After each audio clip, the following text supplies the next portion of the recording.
ಶ್ರಾವಣ ಮಾಸ ಅಂದರೇನೆ ಪ್ರತಿ ಮನೆಯೂ ಕಳಕಳಿಯಿಂದ ಪೂಜೆ ವ್ರತಗಳಿಂದ ಕೂಡಿರುತ್ತದೆ. ಆದರೆ ಈ ಶ್ರಾವಣ ಮಾಸದಲ್ಲಿ ಲಕ್ಷ್ಮೀದೇವಿ ಹಾಗೇನೆ ವಿಷ್ಣುಮೂರ್ತಿ ವೈಕುಂಠವನ್ನು ಬಿಟ್ಟು ಭೂಲೋಕದಲ್ಲಿ ಸಂಚರಿಸುತ್ತಾ ಇರುತ್ತಾರಂತೆ.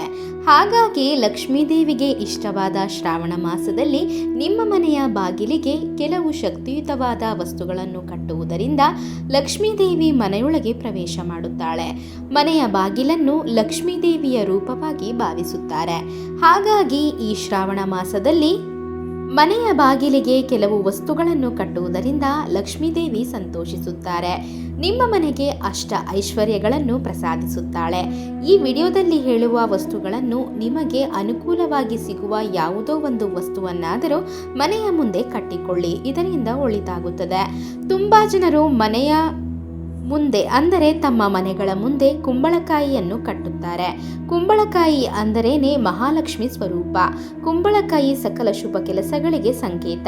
ಮನೆಯ ಮುಂದೆ ಕುಂಬಳಕಾಯಿ ಇದ್ದರೆ ನಿಮ್ಮ ಮನೆಯಲ್ಲಿ ಲಕ್ಷ್ಮೀದೇವಿ ಇರುತ್ತಾಳೆ.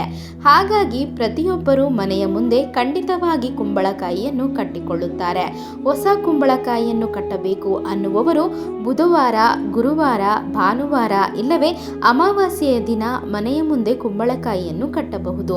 ಕುಂಬಳಕಾಯಿಯನ್ನು ತಂದು ಅದಕ್ಕೆ ಗಂಧವನ್ನು ಹಚ್ಚಿ ಕುಂಕುಮ ಬೊಟ್ಟು ಇಟ್ಟು ಮನೆಯ ಮುಂದೆ ಕಟ್ಟಬೇಕು. ನಿಮ್ಮ ಮನೆಯ ಮೇಲೆ ಯಾವುದೇ ಕೆಟ್ಟ ಪ್ರಭಾವ ಬೀರದೆ ಕುಂಬಳಕಾಯಿ ನಿಮ್ಮ ಮನೆಯನ್ನು ರಕ್ಷಿಸುತ್ತದೆ. ಹಾಗೇನೆ ಹಿಂದೂ ಧರ್ಮದಲ್ಲಿ ಕಲಬಂದ ಗಿಡವನ್ನು ಅದೃಷ್ಟದ ಗಿಡವಾಗಿ ಭಾವಿಸುತ್ತಾರೆ. ವಾಸ್ತು ಪ್ರಕಾರ ಕಾಲಬಂದ ಗಿಡವನ್ನು ಮನೆಯ ಬಾಗಿಲಿನ ಮುಂದೆ ತಲೆಯ ಕೆಳಗಾಗಿ ನೇತಾಕಬೇಕು.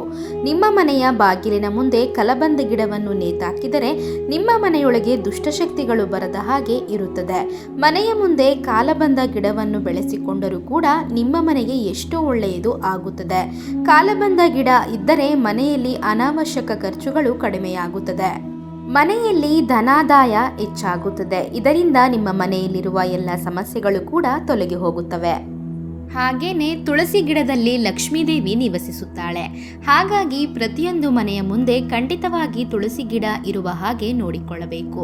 ತುಳಸಿ ಗಿಡ ಇರುವ ಮನೆಯಲ್ಲಿ ಎಂತಹ ಕಷ್ಟಗಳು ಇಲ್ಲದೆ ಇರುತ್ತದೆ. ಒಂದು ವೇಳೆ ತುಳಸಿ ಗಿಡ ಇಲ್ಲ ಅಂದರೆ ಶ್ರಾವಣ ಮಾಸದಲ್ಲಿ ನಿಮ್ಮ ಮನೆಗೆ ತುಳಸಿ ಗಿಡವನ್ನು ತಂದು ನಿಮ್ಮ ಮನೆಯ ಪೂರ್ವ ದಿಕ್ಕಿನಲ್ಲಿ ನೆಡಿ.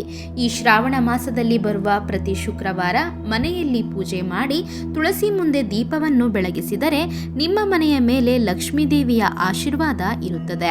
ಹಾಗೇನೆ ಈ ಶ್ರಾವಣ ಮಾಸವೆಲ್ಲ ಬೆಳಿಗ್ಗೆ ಎದ್ದ ಕೂಡಲೇ ತುಳಸಿ ಗಿಡವನ್ನು ನೋಡಿದರೆ ನಿಮ್ಮ ದಿನ ಚೆನ್ನಾಗಿರುತ್ತದೆ.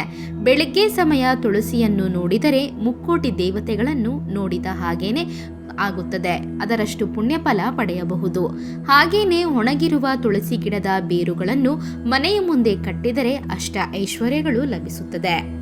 ತೆಂಗಿನಕಾಯಿಯಲ್ಲಿ ತ್ರಿಮೂರ್ತಿಗಳು ಇರುತ್ತಾರೆ. ಹಾಗಾಗಿ ಈ ಶ್ರಾವಣ ಮಾಸದಲ್ಲಿ ನಿಮ್ಮ ಮನೆಯಲ್ಲಿ ಪೂಜೆ ಮಾಡುವಾಗ ಒಂದು ತೆಂಗಿನಕಾಯಿಯನ್ನು ತೆಗೆದುಕೊಂಡು ಅರಿಶಿನ ಕುಂಕುಮದ ಬೊಟ್ಟುಗಳನ್ನು ಇಟ್ಟು ನಿಮ್ಮ ಮನೆಯ ದೇವರ ಕೋಣೆಯಲ್ಲಿ ಇಟ್ಟು ಪೂಜೆ ಮಾಡಿ.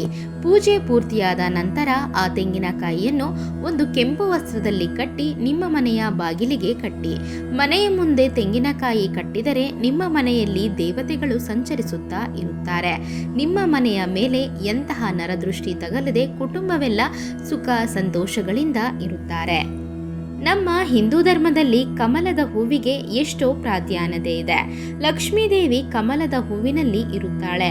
ಕಮಲದ ಹೂವು ಎಲ್ಲಿ ಇರುತ್ತದೋ ಅಲ್ಲಿ ಲಕ್ಷ್ಮೀದೇವಿ ಇದ್ದ ಹಾಗೇನೆ.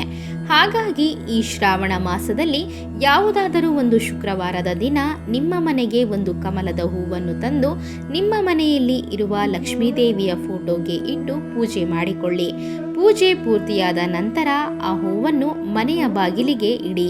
ಈ ಶ್ರಾವಣ ಮಾಸದಲ್ಲಿ ಈ ರೀತಿ ಮಾಡಿದರೆ ಲಕ್ಷ್ಮೀದೇವಿ ಸ್ಥಿರ ನಿವಾಸ ಇರುತ್ತಾಳೆ. ಧನ್ಯವಾದ ಸ್ನೇಹಿತರೆ. ಈ ಮಾಹಿತಿ ನಿಮಗೆ ಇಷ್ಟವಾಗಿದ್ದಲ್ಲಿ ಮತ್ತಷ್ಟು ಇಂತಹ ಉಪಯುಕ್ತ ಮಾಹಿತಿಗಾಗಿ ನಮ್ಮ ಚಾನಲನ್ನು ಸಬ್ಸ್ಕ್ರೈಬ್ ಮಾಡಿಕೊಂಡು ಹಾಗೆ ವಿಡಿಯೋಗೊಂದು ಲೈಕ್ ಮಾಡಿ. ಜೊತೆಗೆ ಮತ್ತಷ್ಟು ಇಂತಹ ಉಪಯುಕ್ತ ಮಾಹಿತಿಗಾಗಿ ಫೇಸ್ಬುಕ್ನಲ್ಲಿ ನಮ್ಮ ಪೇಜನ್ನು ಫಾಲೋ ಮಾಡೋದನ್ನು ಮರಿಬೇಡಿ. So thanks for watching our videos.